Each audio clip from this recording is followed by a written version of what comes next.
प्रभु राम देव भगवान अल्लाह खुदा ईश आदि नाम एक ही शक्ति के हैं। वो कैसा है, कहां है, कैसे मिलता है, किसने देखा है? ये प्रश्नवाचक चिन्ह पूर्ण रूप से हटाने के लिए अवश्य सुनिए जगत गुरु तत्वदर्शी संत रामपाल जी महाराज के अमृत वचन, सर्व पवित्र धर्मों के पवित्र शास्त्रों के आधार पर।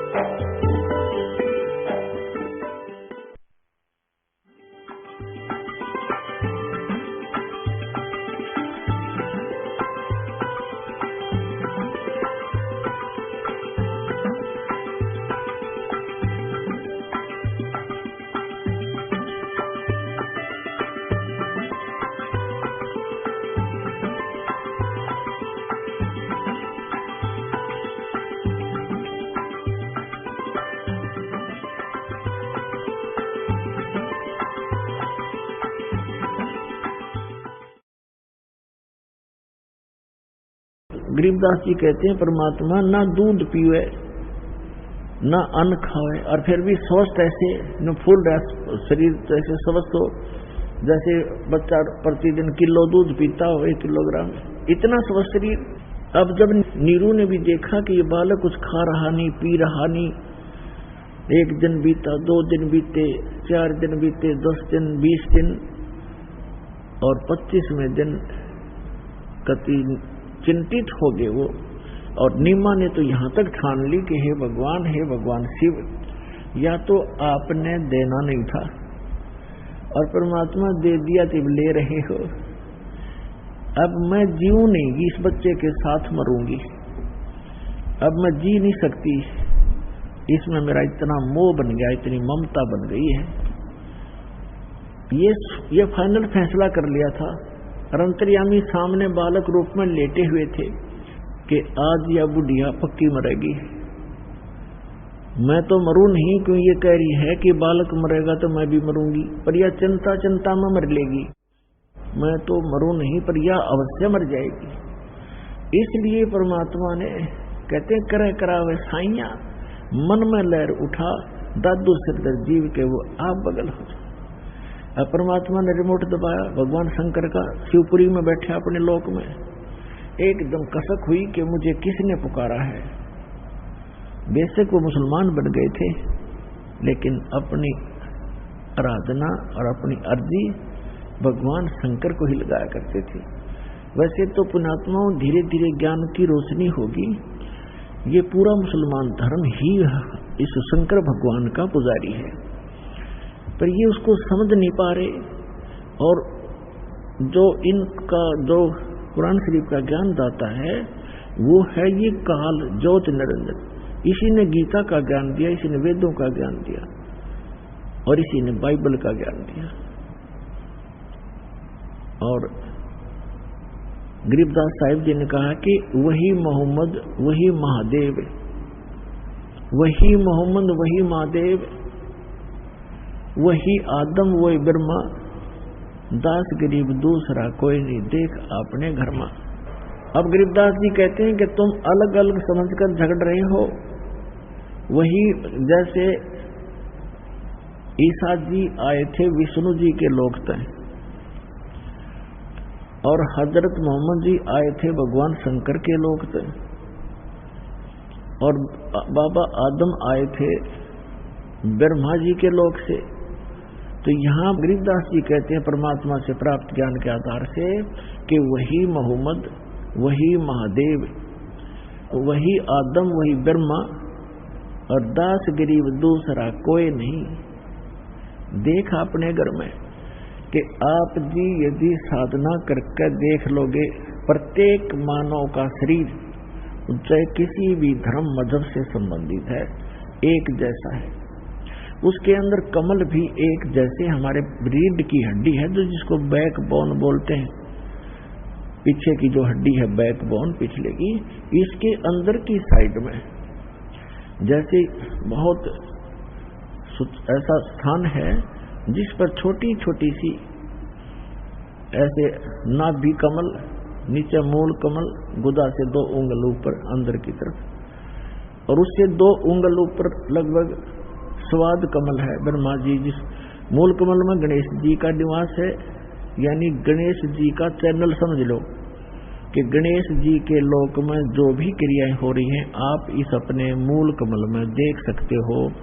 जब आपका कनेक्शन जुड़ जाएगा, सारी डिश डैश लग जाएंगी, दास लगा देगा सारी, और फिर आपके वो चैनल चालू हो जाएंगे।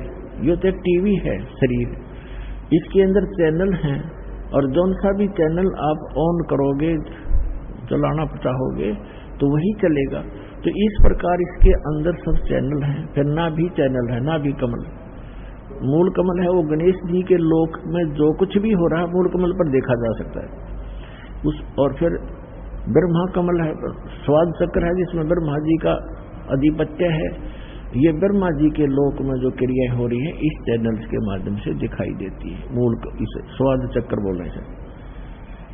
फिर नाभि चक्र है, नाभि कमल चक्र, कमल दल, नाभि कमल, उसके अंदर विष्णु जी के लोक में जो हो रही है क्रियाएं उसका जब ऑन हो जाएगा, इस मंत्रों से हो जाएगा। जो मंत्र हम आपको देते हैं, प्रथम मंत्र, इसमें बीच के जो 5 नाम हैं इनसे आपके 5 कमल ऑन हो जाएंगे। लेकिन इन कमलों को देखने की आवश्यकता नहीं है आपको, आप यही मार खा जाते हो कि वो हमारे कमल दिख जाए तो बहुत अच्छा है, कमलों को देखें, उनको देखें। अब देखो पुण्यात्मा, इन कमलों में को देख देख कर हमने अपना जीवन नाश कर लिया संख्यों बार। ये ऋषि लोग कौन थे? ये साधना और अभ्यस्त, ये जो समाधिस्थ हो जाते थे 1000 वर्ष तक, ये कैसे हो जाए? फिर क्या मिला उनको?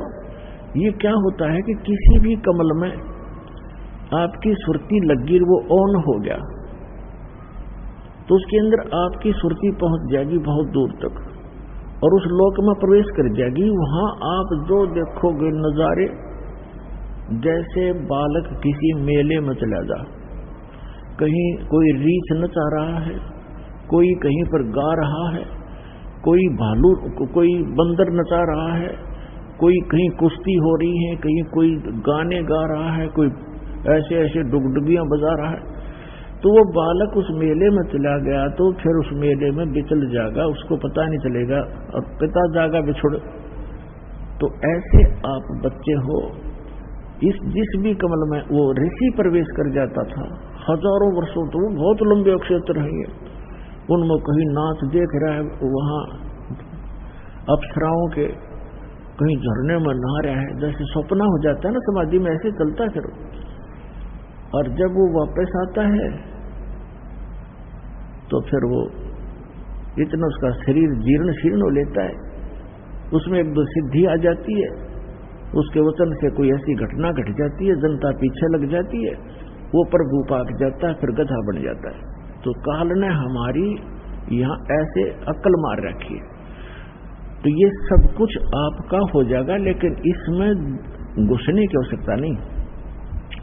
जैसे हमने अपनी मंजिल पर पहुंचना है और रास्ते में कहीं कोई कुछ भी हो रहा है, कोई सर्कस है, कोई कुछ और है, कुछ, और चलते चलते आप उसकी टिकट लेकर उसमें बढ़ गए सर्कस में, और जाना था अपने विदेश, इतना वो हवाई जहाज निकल जाएगा, वो रह गया वहीं का वहीं। तो आप जी ने जो उद्देश्य है वो टारगेट नहीं भूलना, लेकिन इन कमलों से जो हमने लाभ लेना है वो हम साथ लेते चलेंगे। तो जो दास आपको बताना चाह रहा है, ये कमल है हमारे अंदर। तो कहने का भाव ये इसी प्रकार हृदय कमल है, जिसमें भगवान शंकर के लोक की सारी प्रक्रिया इस चैनल पर दिखाई देंगी। यहाँ कंठ कमल है, इसके पीछे रीढ़ की हड्डी के अंदर की साइड में जहाँ से बैंड होती है, यहाँ पर इस दुर्गा का कमल है, अष्ट कमल दल यहाँ पर है। ये 16 कमल का है, 16 पंखड़ियों का कमल है, इसको दोनों, ये 5वां कमल है। इसको कंठ कमल कहते हैं, अष्ट कमल नहीं। जैसे एक मूल कमल, फिर स्वाद कमल चक्कर कहो चाहे कमल कहो, फिर नाभि कमल, विष्णु और लक्ष्मी जी का वहां पर नजारा दिखाई देता है। फिर हृदय कमल, इन दोनों सतनों के बीच में उधर से ऊपर, यहाँ इसकी रीढ़ की हड्डी पर अंदर की तरफ एक हृदय कमल है, जिसको हृदय कमल कहते हैं, जिसकी 12 पंखड़ी है। ये कंठ कमल है, इसमें 16 पंखड़ी है और दुर्गा जी का निवास है। तो यहाँ कहना चाहते हैं गरीबदास जी कि वही मोहम्मद, वही महादेव, वही आदम, वही ब्रह्मा, और दास गरीब दूसरा को नहीं, कोई नहीं। देख अपने घर में, यदि आप अपने चैनलों को ऑन कर लोगे, देख के देखो, आप विश्व शिवलोक के अंदर प्रवेश करोगे, आपको वहां बैठे दिखाई देंगे ये मोहम्मद और सारे ये पीर पैगंबर। वहां एक अलग से पितरलोक है, प्रत्येक इस भगवानों की नगरी है, अलग अलग इनके स्थान हैं, इनके लोक हैं, और प्रत्येक में अलग अलग स्वर्ग हैं। स्वर्ग माने रेस्टोरेंट, और अलग अलग उनके पितर स्थान है, गण अलग रहते हैं। ये भूत प्रेत अलग रहते हैं, भूत प्रेत पितरों आदि का वो इकट्ठा ही क्षेत्र है। तो ये सारे वहां बैठे दिखेंगे तुमने, तब पता चलेगा आप अलग नहीं हो, एक हो। तो यह कहते हैं वही मोहम्मद, वही महादेव, वही आदम, वही ब्रह्मा, दास गरीब दूसरा कोई नहीं। देखा अपने घर में। तो नीमा प्रार्थना कर रही है कि भगवान या तो पुत्र देना नहीं था, और दे दिया तो मालिक लेना नहीं था, आप इसको लेने जा रहे हो, आपकी दासी साथ मरेगी इस बालक का। जय ये मर गया। तो परमात्मा ने सोचा कि मैं तो मरूं नहीं, पर ये जरूर मरेगी, इतनी टेंशन ले ली इसने। तब परमात्मा ने भगवान शिव को प्रेरित किया ना, तो वो तो 25 दिन की रोए थी। तो कहते हैं कराए करावे साइया मन में लहर उठा, दादू सिरधर जीव के वो आप बगल हो जा। वहां वो शिव की पुजारन थी, शिव जी भेज दिया, और शिव जी एक साधु रूप बना कर आए फकीर का, और पूछा माई क्यों रो रही हो, क्या बात है, आपने तो बहुत बुरा हाल कर रखा है, क्या बात बेटा बताओ।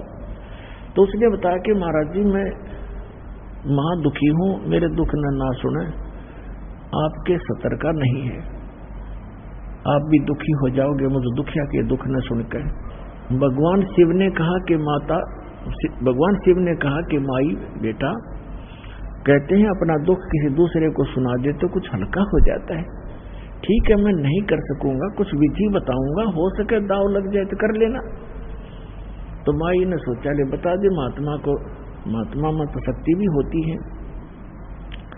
लेकिन इससे पहले वह सब महात्माओं के पास जा चुकी थी, कोई राहत उनको मिला नहीं था, झाड़ फूक भी करवा लिए थे, सारी टोक टाक भी झाड़ ली थी, पर उस मालिक का टोक लग गया करे। कोई जंतर मंतर हो सकता था, पर हम ऐसे बच्चे हैं ज्ञान में। तब उस नीमा ने सारी कहानी बताई कि मैं निसंतान थी महाराज, एक दिन मैंने हृदय से अपने भगवान शिव को याद किया था, और कमल के फूल पर एक सरोवर के अंदर मुझे ये अनमोल रत्न उन्होंने मुझे दिया था। और अब ये 25 दिन का हो गया, इस ना भोजन खाता है ना दूध पीता है, अब ये मृत्यु को प्राप्त होने वाला है। और परमात्मा ऐसे स्वस्थ जैसे कमल कला फूलंत, कमल की तरह फूल रहे हैं, फल फूल रहे, बड़े शरीर स्वस्थ हो रहा है, मैच्योर से हो रहे हैं, जैसे नवजात शिशु से थोड़ा बड़ा शरीर हो गया लेटे लेटे का। तो कहते हैं परमात्मा स्वस्थ है, फिर भी वो सोच रही है कि ये मरेगा, क्यों खाता है नहीं तो मरेगा बच्चा। और कहा महाराज जी साथ मैं मरूंगी, मैं जी नहीं सकती, यूं कहकर फूट फूट कर रोने लगी। तब शिवजी की तरफ शिवजी ने कहा कि माई तेरा पुत्र दिखा कहाँ है। वो लाई उठा के और सोचा महाराज के चरणों में डाल दूं, महात्मा आशीर्वाद दे देंगे, मेरा बालक जीवित हो जाएगा, स्वस्थ रहेगा, ये खा पी लेगा कुछ। तो जो ही भगवान शिव के रूप, साधु रूप में खड़े भगवान शिव के चरणों में बच्चे को डालना चाहा, वो बच्चा वहां से आकाश में उड़ा और भगवान शिव के सिर के पैरेलल हवा में खड़े हो गए अपने आप। और शिव जी देख रहे हैं। अब माई ने सोचा, नीमा ने सोचा इस महात्मा में बड़ी करामात है, मेरे पुत्र को हवा में उठा दिया। फिर भी नंबर शिव जी के बनन लग रहे हैं। अब भगवान शिव ने ऐसे हाथ किया, परमात्मा उसकी गोदी में आ गए, भगवान शिव के साधु रूप में। और फिर परमात्मा की और भगवान शिव की, दोनों भगवानों की नजर में नजर मिली। तब शंकर भगवान ने प्रणाम किया कि तो कोई अजब शक्ति है। कहते हैं 7, गरीबदास जी ने लिखा है कि 7 बार उनकी आपस में वार्ता हुई, माई नहीं समझ सकी। अब भगवान ने कहा, नवजात शिशु के रूप धारी बालक, उस बाल भगवान कबीर साहब ने कहा कि शिव जी इस माई से कह दो एक कुंवारी गाय मंगवा ले और उस पर आप अपना आशीर्वाद दे देना, वह दूध दिया करेगी। कहते करे करावे साइया मन में लहर उठा, दादू सिर धर जीव के आप बगल हो जा। अपनी महिमानी चाहते परमात्मा, माई का न्यू हो जाएगी। साधु आया था, आशीर्वाद दे दिया और गाय दूध देने लगी। और परमात्मा ये चाहते हैं कि इन मेरी आत्माओं के हृदय में भगवान की आस्था बनी रहे, चाहे वो किसी के माध्यम से बनावे। तभी तो आज तक आप भगवान भगवान करते फिर रहे हो और किसी को राहत मिली नहीं। भले ही साधनाएं गलत थी, लेकिन आप कभी मालिक के चरणों में रहे हैं, जिस कारण से आपको भक्ति से परिपूर्ण कर गए थे। आज तक आपके पुण्य समाप्त नहीं हुए थे। आज से 600 वर्ष पहले परमात्मा आए थे, 64 लाख से हुए थे। उन 64 लाख में से आप हो जो सबसे पहले आओगे। और आपको इतना भक्ति और आशीर्वाद से आपको आपका पोषण कर गए थे, आत्मा का इतना आपके पुण्य संग्रह करवा गए थे कि आप जी के जन्म होते आ रहे मनुष्य के। भले ही आप साधनाएं किसी भी देव देवता की कर रहे थे, उनसे मिलना मिलाना कुछ नहीं था, आपके फल रहे थे पूर्व जन्म के कर्म ही, वो संस्कार मिल रहे थे। लेकिन आस्था भगवान में जुड़ी थी कि मैं इस भगवान की पूजा कर रहा था, मुझे लड़का हो गया, मेरी नौकरी लग गई, जैसे इस दास के साथ था। अब पता चला जिन भगवान ने की हम पूजा करते थे वो कुछ कर ही नहीं सकते थे, लेकिन हमारी आस्था थी, हो रहा था, फल रहा था, संस्कार प्रारब्ध, और हम क्रेडिट देते थे इन भगवानों को, और हमारी चाह बनी रही भगवान में, और कर रहा था वो खुद मालिक। तो उसी समय साधु वेशधारी भगवान शंकर ने कहा कि नीमा तेरा पति कहाँ बुलाओ। उसने अपने पति को बुलाया। तो भगवान शिव ने कहा, यानी जो साधु रूप में खड़े थे, कि ऐसा कर बच्चा, एक कुंवारी गाय ला जिसने दूध पीना छोड़ रखा हो और सांड न टच ना करी हो, जाके संग बैल नहीं लागा, और एक कुम्हार के घर से एक बिल्कुल ताजा स्वच्छ एक छोटा सा मटका ले आना जिसमें दूध निकाला करेंगे, घड़ा, छोटा घड़ा, बरोला, जैसे आजकल डेगची होती है ना, डेगची इतने साइज का। वो गया तुरंत, कुमारी गाय ले आया और एक कुमार के घर से डेगची टाइप मटका ले आया मिट्टी का। भगवान शिव ने उस बच्चिया के सिर पे कमर पे हाथ मारा, लंबे लंबे सतन हो गए और पातर नीचे कर दिया। वो एकदम भर गया। वो पातर धीरे धीरे अपने आप सतनों से दूध निकलना शुरू हो गया और वो पातर भर गया, अपने आप बंद हो गया फिर। और परमात्मा ने वो दूध पिया। तब उस बुढ़िया के, उस माई को विश्वास हुआ, तब उस माई को विश्वास हुआ कि अभी वो मरे नहीं, और महात्मा के चरण छुए, सौ नमस्कार करे, आप तो सचमुच भगवान आ गए। इस प्रकार परमात्मा ने दूध पिया। अपनी आत्माओं देखो, सबसे पहले हमने भगवान पहचानना है। अब हम सबसे पहले परमात्मा की पहचान करेंगे, तब हमारे हृदय में आस्था बनेगी। हु इज गॉड, परमात्मा कौन है। जिन सदग्रंथों को हम सत्य मानते हैं, यानी वेदों को, विश्व का प्रत्येक व्यक्ति ये मानता है कि सत्य है, और विशेषकर हिंदुओं के तो हृदय में समाये हुए हैं चारों वेद। और पुण्यात्मा वेद क्या है? ये कोई किसी डूम बाट के गीत नहीं, गॉड गिवन स्पिरिचुअल नॉलेज है और भगवान की महिमा है इनके अंदर। अब वेदों के अंदर जो ज्ञान है, भगवान की महिमा है, वो क्या करता है, कैसी लीला करता है, और वो किसी ने कर रखी हो पृथ्वी पर, तो who is God? He is God. वो है परमात्मा जिसने वेदों में लिखी हुई लीला कर रखी हो, वो प्रमाणित करते हैं। पहले गरीबदास जी की वाणी से सुनाते हैं, उसके बाद आपको वेदों और परमात्मा की महिमा से प्रमाणित करते हैं। भक्ति मुक्ति ले उतरे वो मेटन तीनों तापे, तीनों तापों का नाश करने की एक ऐसी जड़ी लेकर अवतरित हुए, ऐसा मंत्र लेकर अवतरित हुए कि तीनों तापों का भी नाश उससे हो जाएगा। जैसा कि आपको कथा सुनाई थी, महाभारत के अंदर पांडवों ने बंधु घात किया था, उसके लिए अश्वमेध यज्ञ किया था। भगवान कृष्ण ने बताया था कि तुमने जो बंधुघात किए हैं उस तीन ताप के अंतर्गत ये प्रेत आत्माएं तुम्हें सता रही हैं, उन मृतकों की आत्मा सता रही है तीन ताप के अंतर्गत। उसके लिए अश्वमेध यज्ञ किया गया था, लेकिन किसी भी ऋषि महर्षि श्री कृष्ण जी के भोजन खाने से वो शंख नहीं बजा था, यानी वो यज्ञ संपूर्ण नहीं हुआ।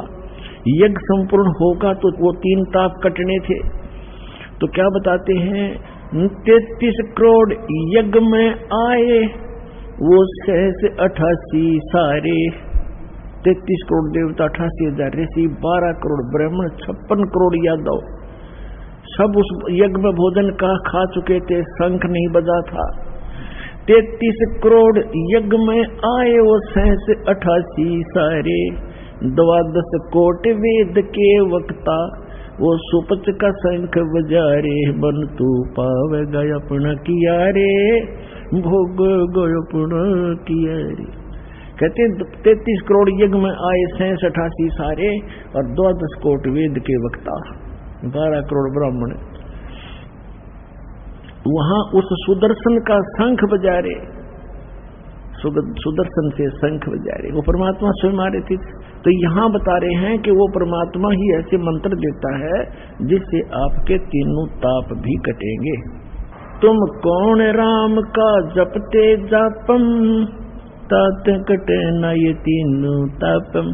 और अभी आपको बताया वेदों में, ऋग्वेद मंडल नंबर 9 सूक्त 95 के मंत्र 2 में और 94 के मंत्र 1 में, 9 मंडल के सूक्त 94 के मंत्र 1 में स्पष्ट किया है कि वो परमात्मा कवियों की तरह आचरण करता है, घूमता फिरता है और अपने मुख कमल से वाणी बोलता रहता है। और वो परमात्मा एक गुप्त मंत्र का आविष्कार करता है, प्रकट करता है गुप्त मंत्रों को, वो है वो तीनों ताप के काटने वाले। और यही गरीबदास जी कह रहे हैं, वही प्रमाण दे रहे हैं। भक्ति मुक्ति ले उतरे, उतरे माने अवतरित हुए, सहश्री राय, उतरना, नौका नुआना। भक्ति मुक्ति ले उतरे वो मेटन तीनों ताप, मोमिन का डेरा लिया वो कह कबीरा बाप। उस मुसलमान दुल्हे के घर निवास कर रखा है और एक लीला करते हुए उस नीरू को पिता कहते हैं। दूध न पीवे न अन्न बखे, नहीं पलने झूलन थे, अदर अमान ध्यान में वो कमल कला फूलन थे। फिर कहते हैं काजी आए कुरान ले, धर लड़के का नाम, अक्सर अक्सर में फुरा धन कबीर बलि जाऊं मैं। सकल कुरान कबीर है, अरफ लिखे जो लेखे, काशी के काजी कहें या गई दीन की टेक। फिर वो काजी मुल्ला आगे भी नाम धरेंगे लड़के का।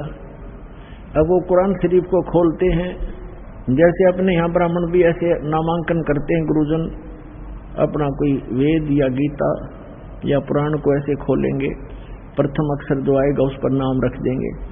ऐसे उन्होंने कुरान शरीफ को खोला, उसमें लड़के का नाम खोजने लगे, उसमें सबसे पहले सूरत फुरकानी वाला कबीरा मिल गया, कबीर। तो उन्होंने सोचा कबीर का अर्थ बड़ा करते हैं ये लोग कि दुल्हे का लड़के का बड़ा नाम रखना ठीक नहीं, अच्छा नहीं लगता। तो उन्होंने फिर गुस्ताखी करी, दोबारा कुरान शरीफ बंद की, फिर खोला मंत्र बोलकर। तो दूसरी बार पूरे के पूरे उस पृष्ठ पे, दोनों पृष्ठों पे कबीर कबीर कबीर लिखा और कोई लेख नहीं रहा। फिर और पलट कर देखा, सारी कुरान को, वो जो पुस्तक वो ले रहे थे, सारी के अक्षर कबीर कबीर हो गया पूरी में। अगले रख लो के रखोगे। और परमात्मा बोले, एक आदियो मेरा नाम कबीर ही रहेगा।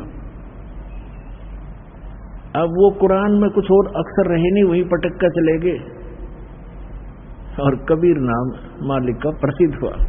शिव उतरे शिवपुरी से ये अवगत बदन विनोद, मैं के कमल खुशी भये जब लिया ईस को गोद। परमात्मा को गोदी में ले लिया। शिव उतरे शिवपुरी से, अपने लोक से आए, शिव मंडल से, शिव के धाम से, और मैं के कमल खुशी भये लिया ईस को गोद। कबीर साहब बच्चे को गोद में ले लिया। नजर नजर से मिल गई किया ईस परिणाम में, धन मोमन धन पूर्ण धन काशी बलि जाऊं मैं। अब शंकर भगवान जी खड़े थे साधु रूप में और आशीष दे रहे थे कि हे माई, धन है काशी नगरी जिसमें ऐसे महापुरुष का आना हुआ है, धन होगी ये नगरी, इसके ऐसे सारे ग्रह हैं, ऐसे ग्रहों में है, ऐसे इसकी मस्तक की रेखाएं बताती हैं, धन है ये काशी नगरी जहाँ से पुरुष का आगमन हुआ। कहते 7 बार चर्चा करी वो बोले बालक बहने। बालक 25 दिन का बालक बोलता है और 7 बार बोले श्री भगवान शंकर जी से। 7 बार चर्चा करी वो बोले बालक बहने, शिव को कर मस्तक धरा ला मोमिन एक धेनु। हे मोमिन, हे मुसलमान, हे बच्चा, जा एक धेनु, एक गाय लिया। अनब्यावर को दूहत है दूध दिया तत्काल। कंवारी को दूहत है दूध दिया तत्काल, पीवे बालक ब्रह्म गति ता शिव भय दयाल। अपना आत्मा इतना समय नहीं, अब परमात्मा की महिमा तो आज शुरू हुई थी, आज ये 5 दिन पूरे हो गए। इतनी महिमा इस परमात्मा की। अब एक तो गरीबदास जी ने ये प्रमाणित कर दिया कि उस एक तो अब पहले आप जी को दिखाते हैं। अभी तो दास ने वर्बली बताया, आदरणीय गरीबदास साहिब जी जो परमेश्वर से मिले थे और उनकी दिव्य दृष्टि खोली थी, उस आधार से पूर्व की घटनाएं जो की तो लिखी सच्चाई कि कंवारी गायों का दूध पिया परमेश्वर ने, शिव जी ने उसके कमर पर हाथ रख दिया, उसने दूध दिया और फिर वो देती ही रही कंवारी गाय और परमात्मा दूध पीते रहे।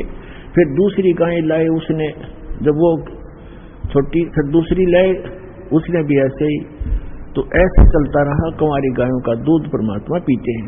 तो ये तो आपने गरीबदास जी की वाणी से सुना। अब वेदों को, मैं भगवान की महिमा है, अब आपको वेदों से प्रमाणित करता हूं।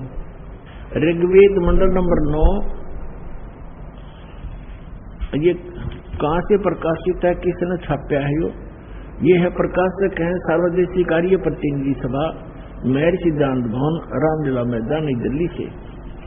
और ये देखिएगा, ये इसका अनुवाद करता है, यहां से ये मुद्रित है।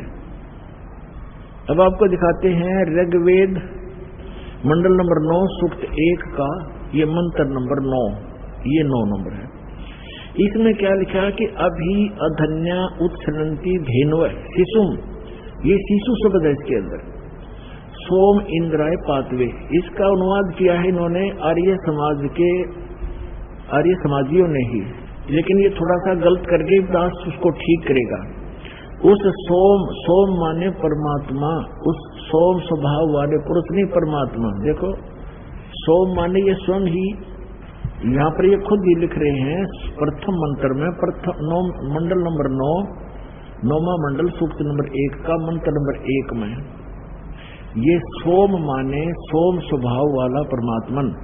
हे सोम स्वभाव परमात्मन, ओ सोम माने परमात्मन। तो इसमें ये सोम शब्द है यहाँ पर। अब ऋग्वेद मंडल नंबर 9 सूक्त 1 मंत्र 9 को पढ़ रहे हैं हम, 9 को। इसमें लिखा कि उस इमम माने उस, सोम माने परमात्मा को, शिशुम जो बालक रूप में प्रकट होता है, शिशु रूप में, ये कुमार अवस्था में ही। अभी अधन्या, अधन्या माने अहिंसनीय, अहिंसनीय लिख दी। अपरात्मा देनो माने गौवे, अभी माने पूर्ण रूप से, सब प्रकार से, पूर्ण रूप से। अधन्या अहिंसनीय कर दिया इन्होंने, ये अनुवाद गलत कर रखा है। इसका अर्थ बनता है जैसे हमारे यहाँ क्षेत्र में हरियाणा के अंदर जो गायें नए दूध नहीं होती गऊ, उसको कहते हैं ये बिना धनाई है, बिना धनाई। अधन्या जो गर्भ ना धारण किया हो, और अभिअधन्या यानी पूर्ण रूप से जो बिना धनाई, कंवारी। अभिअधन्या का माने है कंवारी, जिसको बैल ने कभी टच ना किया हो। यहां स्पष्ट इसका अर्थ बनता है। अब देखें ऋग्वेद मंडल नंबर 9 सूक्त नंबर 1 का जो मंत्र नंबर 9 पढ़ रहे हम, इसका अर्थ ये बनता है उस अमर पुरुष को, उस अमर पुरुष अर्थ जो शिशु रूप में प्रकट होता है, उस अमर पुरुष की परिवर्ष की लीला, ये कहते हैं। इनका अर्थ पढ़े पहला, उस सोम स्वभाव वाले पुरुष को यानी परमात्मा को जो शिशु रूप में प्रकट होता है। अभी ये तो गलत कर रहे हैं, कुमारावस्था में श्रद्धालु पुरुष को जो शिशु रूप में प्रकट होता है, अभी सभी प्रकार से। अधन्य माने कंवारी, धेनव माने गौवें, तृप्त करती हैं, तृप्त करती है माने उसका पालन पोषण करती है, परवरिश की लीला होती है। तो इसका अर्थ है उन कंवारी गायों के द्वारा उस शिशु रूपधारी परमात्मा, बालक रूपधारी अमर पुरुष की परवरिश की लीला होती है। कंवारी गायों द्वारा अभी अधन्या धेनव शृणंती तृप्त करती हैं। शिशु माने कुमार, शिशु रूप में प्रकट परमात्मा को।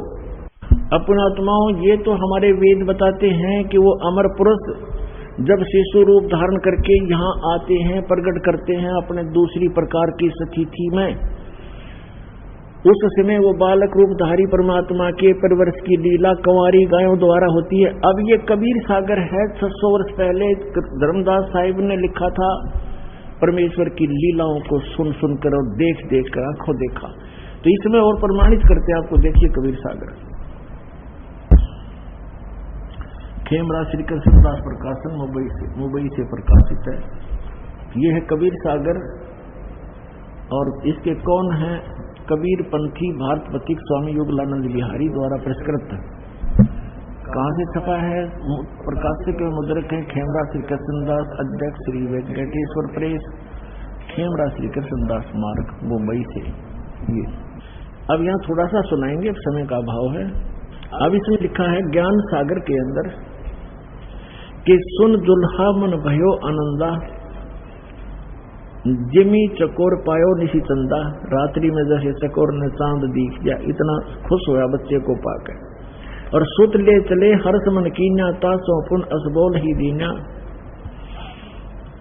सुत काशी को ले चले लोग देखते आव, अन पानी बख्शे नहीं जुल्हा शोक जनावे। वो कुछ खाओ पियो था नहीं, जुल्हा दुखी हो गया जुल्हा। तब जुल्हा मनकीन तिवाना, रामानंद सो कही उत्पाना। इन्होंने कुछ गलतियां कर दी अनुवाद लेखन में, बाद में फिर हेरफेरी कर दी। इसलिए कबीर साहब ने दया बख्शी अपनी प्यारी आत्मा गरीबदास साहिब गांव छुड़ानी जिला दद्दर वाले के द्वारा अपनी महिमा की वाणी पुनः प्रकट करवा रखी। और कबीर सागर में कहा है कि वर्म पंथ में गरीबदास का पंथ होगा, उसमें मेरी महिमा की वाणी फिर प्रकट होगी। इसलिए इसमें कोई गड़बड़ है तो उसे शुद्ध हो जाती है, सिद्ध हो जाती है। इसमें इन्होंने रामानंद जी से जोड़ दिया कि वो नीरू जो है रामानंद ऋषि के पास गया और उससे अपने बच्चे के दुख के बारे में बताया, जो दूध नहीं पीता। रामानंद जी ने फिर कहा कि कुंवारी गाय लाओ, तुम्हारा पुत्र कोई ज्ञानी है, विद्वान पुरुष है, ये आम व्यक्ति नहीं है। वो कुंवारी गाय लाए और फिर उसने उसके दूध से वो तृप्त हुआ। फिर वो तो ये कहने का भाव ये है, जैसा भी है हमने ये देखना है कि ये लीला कबीर साहब ने की, चाहे वो रामानंद ने कही या वास्तविकता जो गरीबदास जी ने बताई वो सत्य है। और इसमें भी ये प्रमाण है कि बचपन में उनकी परवरिश की लीला कुंवारी गायों से हुई और आज तक किसी भी महापुरुष की हम हिस्ट्री खूब पढ़ चुके हैं। ये वेदों में वर्णित विधि अनुसार महिमा अनुसार किसी की भी लीला खरी नहीं है, एक कबीर साहब ने छोड़ के। इसे सिद्ध हो जाएगा कबीर इज गॉड। अब देखो, तब जोल्हा मन भया कीन तिवाना रामानंद सो कही उत्पाना मैं सुत पायो बड़ो गुणवंता कारण कौन बखे नहीं संता। हे संत ये किस कारण से भोजन नहीं खा रहा। रामानंद धान तब धारा जोल्हा सो तब वचन उतारा पूर्व जन्म ते ब्राह्मण जाति। तो पहले ब्राह्मण था, तेरी कोई सेवा में कमी होगी, हरी सेवा भूल की नहीं भली भांति। और कुछ तो सेवा हर की चूका, तो कुछ हर की परमात्मा की सेवा में भक्ति में चूक होगी। ताते भयो दुल्हा का रूपा प्रीति प्रभु गह तोर लीनी ताते उद्धान में सुत तो दीनी। परमात्मा तेरे से प्रसन्न हो गया इसलिए तुझे वहां जंगल में पुत्र दिया। अब नीरू कहता है, हे प्रभु जसकी न तस पायो, मैंने दिशा क्रिया तो भर लिया, पर आरत हो तो दर्शन आयो। मैं दुखी हो करके संकट में तेरे पास आया हूँ। सो कहिए उपाय गुसाई बालक अक्षुदावत कुछ खाई।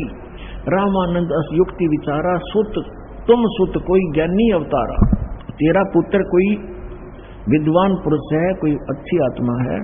बचिया जाही बैल नहीं लागा, वो बचिया ला जिसने बैल ने टच भी नहीं किया हो। सो ले ठाट करते ही आगा, उसके पास लाकर खड़ी कर दे। वह कुंवारी बचिया लिया। दूध चलते ही थनते दूध इधरो छिपाई। अक्सर उदावंत जब होवे ताक कह दो खवाई। दुल्हा एक बचिया ले आया, कुंवारी बचिया जाके संग बैल नहीं लागा। और चलो दूत कोई मरम न पावा, चलो दूत दुल्हा हरसाना राग छिपाए काहू नहीं जाना।